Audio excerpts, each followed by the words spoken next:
Hey y'all, welcome back to my channel. My name's Kate if you're new. Now, I did not manage to make this video last year, so I am pleased to announce the return of my top 5 books of the year in 2025. This year overall was way better for me reading-wise than any other year since 2020. I managed to read a total of 44 books this year. Now, 44 is low for this channel historically because, for example, in 2019, I read 72 books, and I was kind of averaging 70 to 80. Then COVID hit, so in 2020, I read 36, 23 was 25, and 24 was 17. So I was just kind of slowly dipping.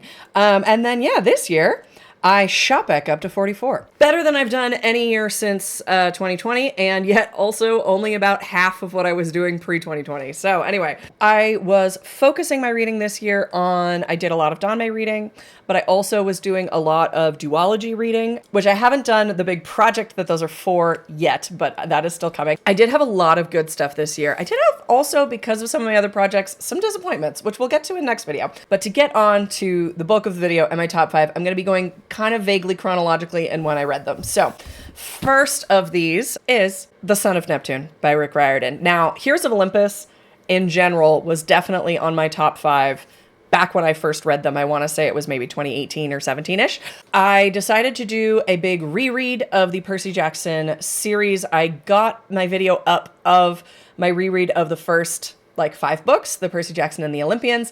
I started a vlog on my read of Heroes of Olympus, got part of the way through Mark of Athena, and then Trump's inauguration happened. And I just stopped being able to do any project that I had been doing currently. I was able to read new things, but I just couldn't go back to my previous project. So, do I still want to finish Heroes of Olympus? Absolutely.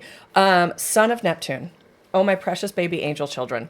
I still don't like Lost Hero. Even having reread it, I still don't like it. But I love Son of Neptune, which is basically the companion to Lost Hero. I kind of view books 1 and 2 as their own little duology, and then the rest of the set is its own trilogy. Now, of these first 2 that are kind of a duology, this one is by far and away my favorite. First of all, it has Romans. Second of all, it has Hazel. Third of all, it has tiny little bits of Nico. Fourth of all, it just has my guy Percy back. I missed him in Lost Hero. I wasn't a fan of him not being there. We also finally get to see Percy from other people's point of view in this book. This is one of the first times that we get an actual view of how fucking terrifying Percy Jackson is when you're not in Percy Jackson's head. So, Trio and Lost Hero, honestly not my favorite. I love Leo. I could take or leave the rest of them. I love everyone in this book. I love Percy. I love Hazel. I love Frank.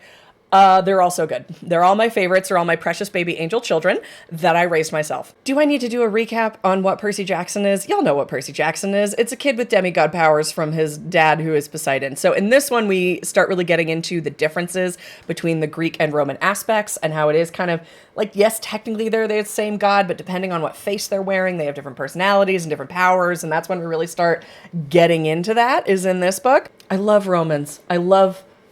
The Greeks are fun. When I got into this mythology, I read it from a Greek perspective, but also just on a cultural level, I love Romans. I love them so much. Also, this book is when we start to get all of the information about the college that Percy could go to, because we see that Rick Riordan clearly hadn't really thought his world building through, and he was like, oh, what do they do once they graduate high school? I don't have an answer for that. So in this one, it's the Romans have a Roman college. And we finally start getting Percy starting to conceptualize a life beyond just running and hunting monsters all the time, and a life for him and Annabeth that could maybe be settling down and having a family. Oh, this book does a lot for me. Also, the fact that Jason couldn't remember fuck all.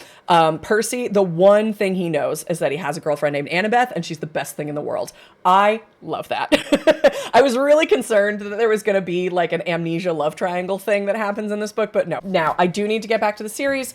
Maybe I'll start the reread over and just start the whole project over, but I don't know. Next on my top 5, this is another one that did end up on a top 5 many years ago, but I'm putting it back on the top 5 because now it is available in English for y'all to purchase officially and not just steal. It is Heavenly Official's Blessing. This is by Mojang Tongju, the same person who did Grandmaster of Demonic Cultivation. The Untamed series was based off of it.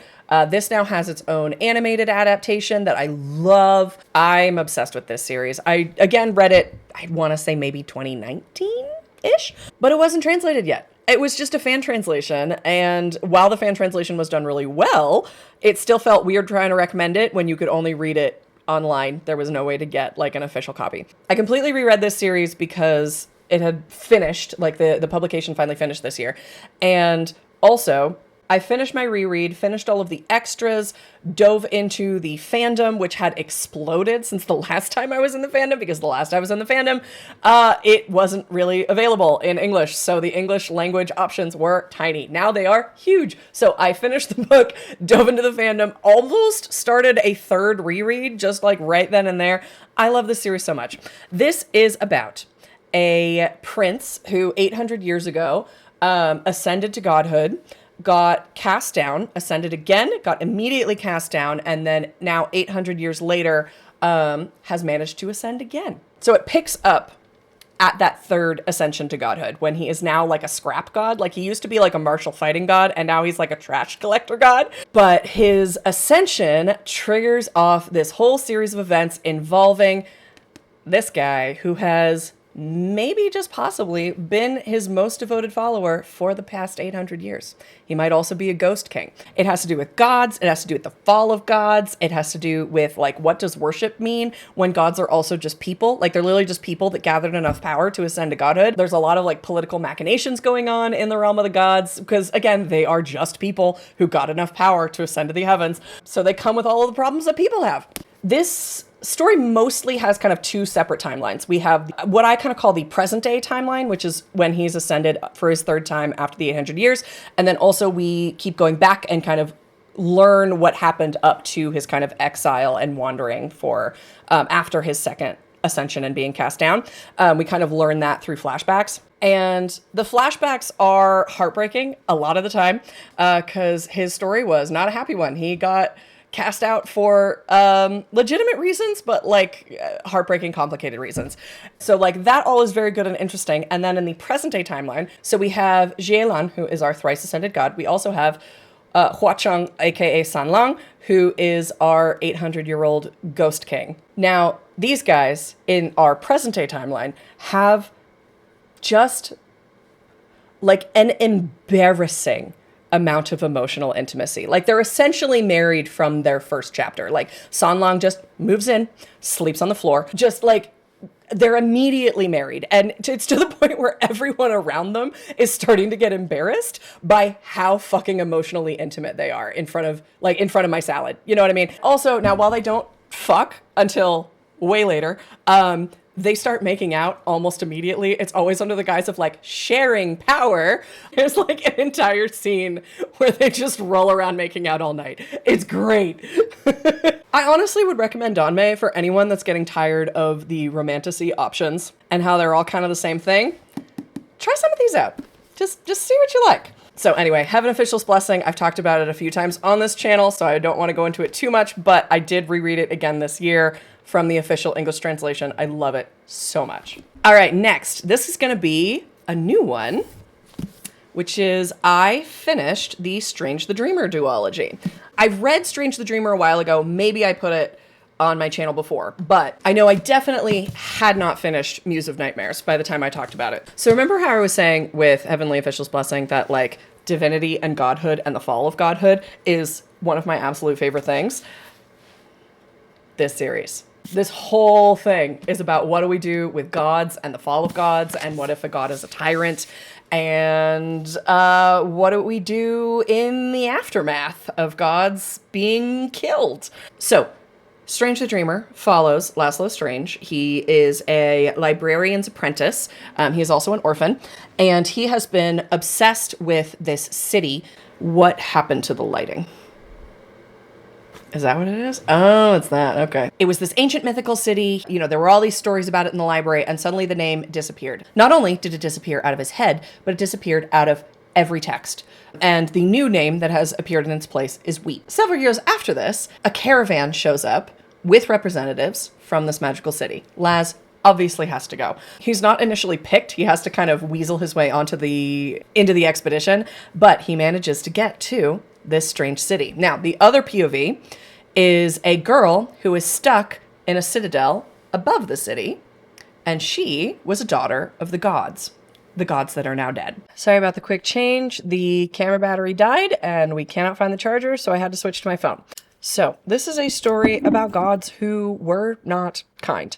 Tons of trigger warnings on this. There are a lot of characters dealing with a lot of sexual-based trauma. Her mom was a god whose domain was manipulating emotions, and so she would take this man that hated her, and she didn't take away his hate, she just also gave him obsessive love. So he, against his own will, loved and hated her in equal measure, and eventually he was the one that rose up and killed her. I will say, I think the first one I gave 5 stars, the second one I think I gave like 4.5. I give this series overall 5 stars. The second one just gets a little weird. The pacing gets a little funky. We get introduced to some new characters. We also get like backstory on some previous characters, and it got a little weird for me. But also the ending, holy shit, was this such a good rumination on grief and healing, and how when you get stuck in grief and in anger, how that can poison you and you have to move past it even when you can't. But also that like moving past it isn't forgiving, that those are two different things. Absolutely a 5-star series for me. Next on the list is one that if my computer and technology weren't working against me, you would already know that this was going to be on my top 5 of the year, because I would have already included the vlog that I made about this fucking book. It is The Scorpio Races by Maggie Stiefvater. I did an entire reread of The Scorpio Races starting on November 1st. Which, if you are not familiar, the very first line of this book is, "It is the first day of November, and so today someone will die." So I started it on November 1st. I finished it before Thanksgiving, and I had this whole video planned out for it, and then I realized that my entire 10-minute video clip wrapping up this entire story just didn't exist. So that video never happened. Maybe I will still try to re-record the ending and get it up, but it didn't happen this year. However, God damn did I love this book again. I hadn't read it in quite a long time. I had forgotten pretty much every plot detail. I remembered how this book made me feel, and I remembered kind of the island vibes about it, and I remembered basically nothing else. I will say, I loved this book the first time I read it. I maybe loved it even more the second time. Part of the reason is that now I, like the people in this book, live in a location that is frankly hostile and often tries to kill me. So in my case, it would be living in a mountain range that either buries us under snow or catches on fire regularly. In their case, it is living on an island that one just has normal island storms and all of those kinds of things, but also is the home to the Kapalushka, which are the murderous, carnivorous water horses that are kind of vaguely based in Kelpie mythology. They come out of the ocean in early to mid-November, people catch them, and then on the 1st of November they race them, aka the Scorpio Races. So this book is in dual POV. We have Sean, who is a veteran of the Scorpio Races. He has won them, I think, 4 of the last 5 races. He works for the biggest horse breeder and trainer on the island, and kind of his main motivation and reason for still competing in these races is he's trying to buy his soul horse away from the guy that currently owns him that he works for.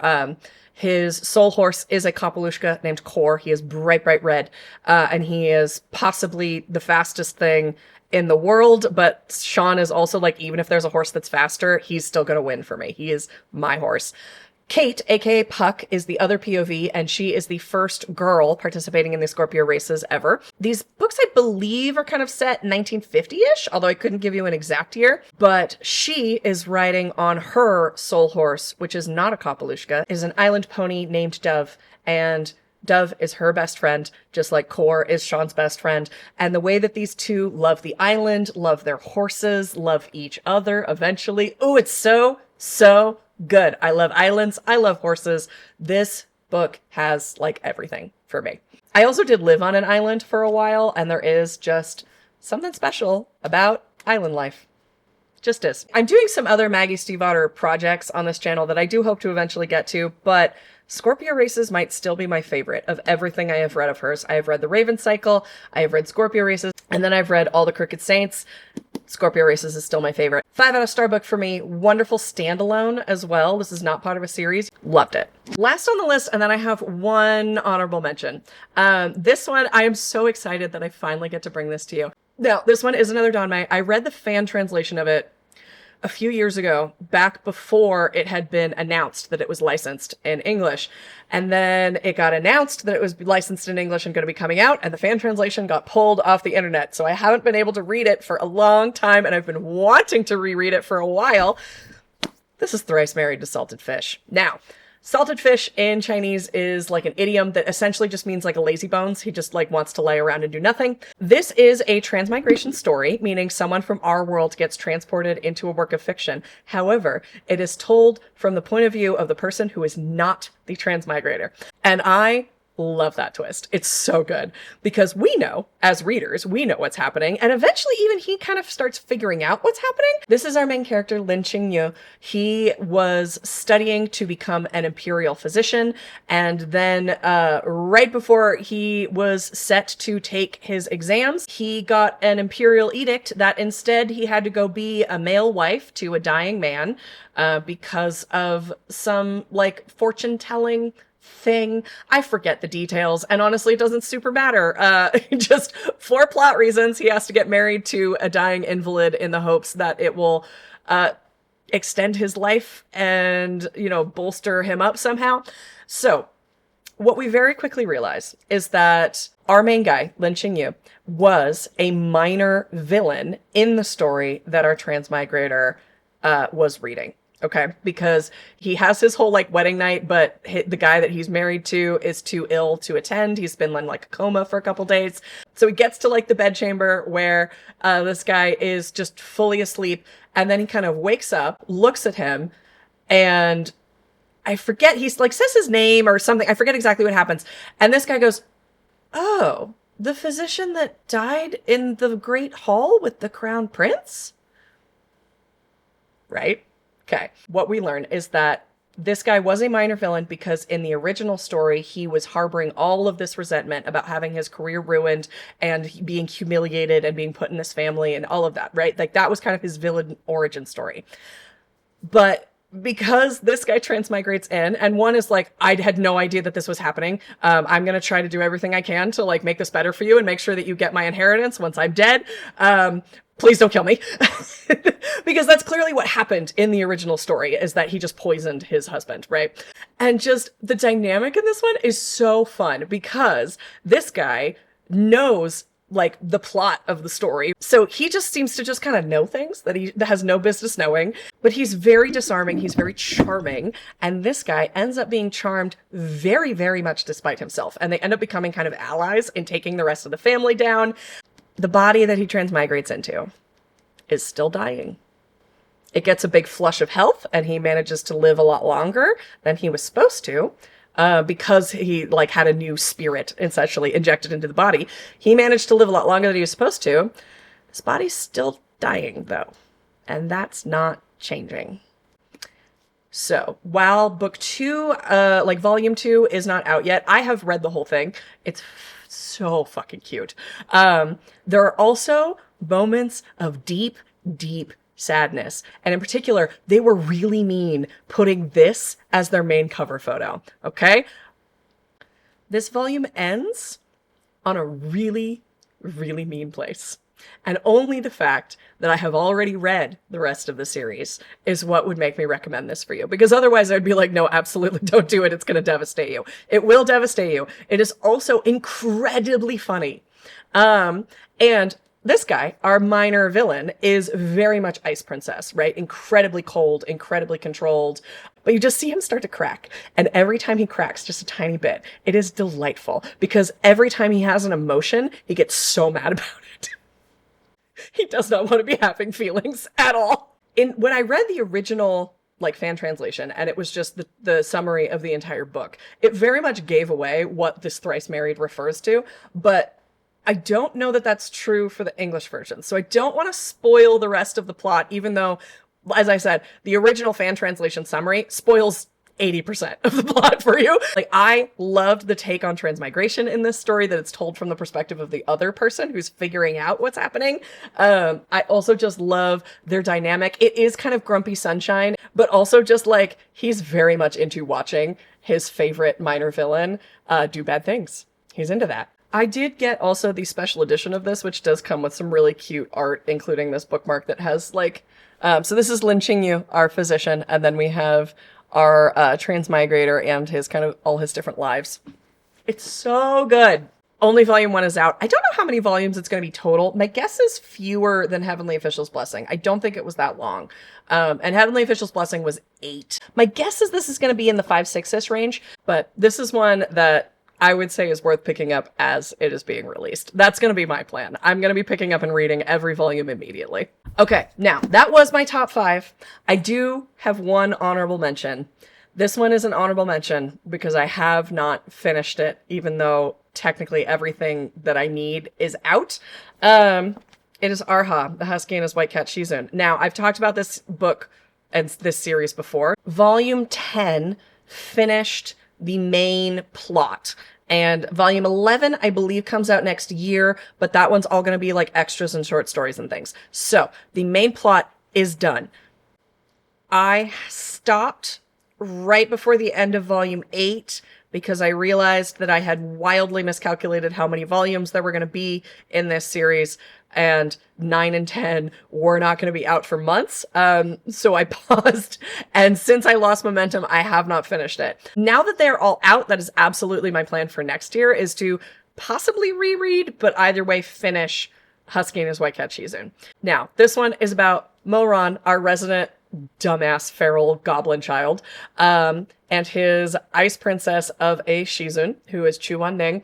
Moran, in his previous life, took over the martial arts world, became a tyrant, very much became kind of emperor of all, and then decided that he was bored of that life and committed suicide and woke up back at 16. And now, when he first wakes up at 16, he is very much just pissed. He's just a 30-something in a 16-year-old's body, pissed about all of the things that happened, all of the injustices that happened to him that kind of, made him become a tyrant. And he just kind of wants revenge. He wants, like, preemptive revenge on people that wronged him, even if a lot of them haven't actually wronged him yet. That's kind of where we start. There is a big shift. I want to say maybe a third of the way in, where Moran goes through what is lovingly referred to in the fandom as his glow up. Because also he starts to really realize as he's going through his life the second time, he's like, maybe I misunderstood some things, point 1. And point 2, my life kind of sucked. Maybe I want to change some things. We love that for him. We love that growth for him. Now, here's the thing. This is a Shizun disciple story. I know that's going to turn people off. I know what also might turn people off is the aggressive feral horniness that Moran has for the first few volumes. He is just my absolute favorite bisexual disaster nightmare goblin demon child derogatory, okay? In my group chat, I got read for filth, where my friend was talking about starting this series and going, being horrified, oh my god, it starts in a brothel. Meanwhile, me giggling and kicking my feet, oh my god, it starts in a brothel. So his aggressive feral horniness might turn some people off. Chu Wan-ning also is just like so ice princess that it leans slightly abusive in moments. This is a fairly toxic dynamic, but in a way that is just absolutely in my trash pocket. I love it. However, it is still in my honorable mentions because I have not finished it, and I would feel bad putting something in my top 5 that I'm not actually done with yet. That is it, everybody. Those are going to be my top 5 books plus one honorable mention for the year of 2025. Let me know how your reading went. What were some of your favorite books this year? There were other books that I read that I really, really liked this year. I honestly had a pretty good reading year, and it was kind of hard for me to narrow it down to just 5. But let me know how your year went. Did you hit your reading goals? What were your favorite books? And I will see you all very soon with another video. Thanks for watching, guys. Bye.